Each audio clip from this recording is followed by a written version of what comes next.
I was really excited to be a resident assistant my first year, but that first year was when we were sent home spring term for COVID. So they were still trying to reimagine, see what that would look like. And I ended up in one of the buildings where our community space was separate from everyone else. So everyone had their own rooms. And unfortunately, that community space was also closed just because we couldn't have many people in there.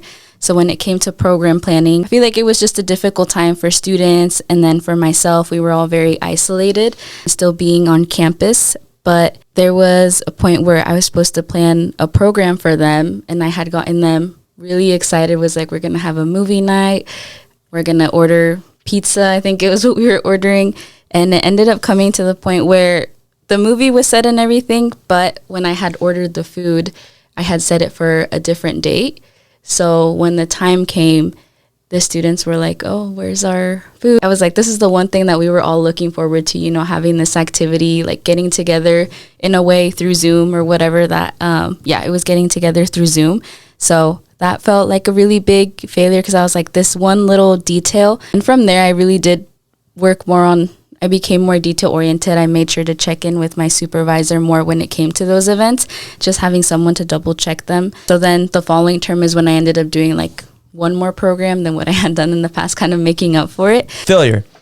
It's a word we've all encountered, yet it holds a weight so heavy. It can leave us feeling defeated, stuck, flat out empty. You know the feeling. I know the feeling. Everyone knows the feeling. You mess up, you make a mistake or don't succeed in something the way you wanted it, and suddenly you're convinced the world is over. You're not capable. And then your confidence begins to shrink. At least that's what most of us have been told failure is supposed to feel like. But what if we told you that failure isn't the end of the road and that you can feel differently about it? What if we told you that failure can be a good thing? Because here's the deal. If no one has told you yet, failure is a pivotal stop on the path to confidence and success. Think of failure like a stop sign. It makes you pause and decide what route you'd like to take towards your destination. And the great thing is, it's purely your choice on which direction you decide to go, no one else's. You can decide at the stop sign if you want to stay put, turn left, turn right, go forward, or even go backwards. It's no secret every person has hit that stop sign at one point in their lives. It's something anyone at any time can face, but the question is, which route will you take? Think back to when you first learned a new skill. Maybe you learned how to cook on your own. Did you look up a recipe and make it perfect with nothing going wrong? Probably not. Cooked things for too long. The meal didn't taste the way you wanted. Maybe you undercooked something and got a little sick. But here's the lesson. Every single mistake taught you something, right? You adjusted, you learned, and eventually you succeeded and made that mouth-watering dinner. At first, combating failure may have felt like a major hurdle filled with unknowns and things not going according to plan. It's like life saying, not this way, try another. That's the thing about failure. It can feel daunting, but it can also teach us. It's an opportunity for a new direction if we want it to be. Failure has a way of creeping up and telling you, you're not measuring up, and maybe it's time to walk away. But everyone has those little voices in their head saying things like, maybe this isn't for you, and why did you even try? Maybe you're not cut out for this. These thoughts can chip away at our confidence. The best thing you can do when experiencing negative self-talk is just to ignore those thoughts and not giving them your energy and finding a way to redirect yourself. Confidence isn't about not having thoughts of failing, but instead moving forward even when those limiting thoughts of failing are screaming at you. Will this be easy? It might not be. However, things will start changing for you and you will feel the momentum increase once you decide not to back down. In undergraduate school, right? And I had a sweet apartment lined up with my friend, right?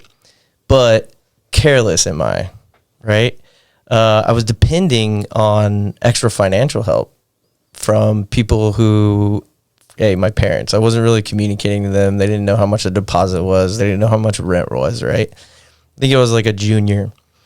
And so I didn't have a deposit, which is like super scary. At the time, I didn't know what to do. But I had a 1994 Ford F-150 with bench seats in the back. So I had a job, but it was going to take me a while to get a deposit and get a new roommate, hopefully, right? So I'm like struggling. I'm online all the time, trying to find people on, there was like a web page at the time where you could just basically request roommates. So in the meantime, while I'm saving up money, right, and I had just paid for school, so it was like a whole thing. But it took me 3 months to save up enough money for a deposit and to be approved with this other kid I met online to live at an apartment. It was cool. I mean, like, it was on campus. It wasn't the best apartment ever, but I had to live in my truck. So for like a while, I was like couch surfing, living in the truck, taking showers at the rec, like doing all the things. I think it taught me that I have to be really, really prepared and dialed in. I can't just like let something that important kind of just like go to the wayside and kind of focus up a little bit. Although it was, I would say, like a really good experience. Confidence isn't developed overnight. It's built by making small decisions, like taking risks, stepping out of your comfort zone, and not letting failure take control and direct your life. So, when failure knocks, remind yourself it's not the final chapter. It's a plot twist, and maybe even an opportunity to do something better. You are the author of your story, and you get to decide how and where that story goes. Every time you rise after failing, you become a stronger, more resilient person, and your confidence grows. In the end, failure isn't final unless you let it be. It's not the enemy. It's a trustworthy friend. The next time that voice of failure starts creeping in, recognize it, challenge it, and remind yourself, you decide what happens next. You can let failure win, or you can keep going with a smile on your face, hungry for more. So when failure shows up, don't fear it. Choose which route you want to go. Adjust and go onward. Confidence is just a moment away. It's closer than you think when you realize that it isn't built on perfection, but that it's actually built on never giving up and not being afraid of the outcome. Failure isn't final, and it doesn't define you. You have what it takes to get on the path to confidence. So do what needs to be done, because you will not regret it. Failure's your best friend. You don't know it, though.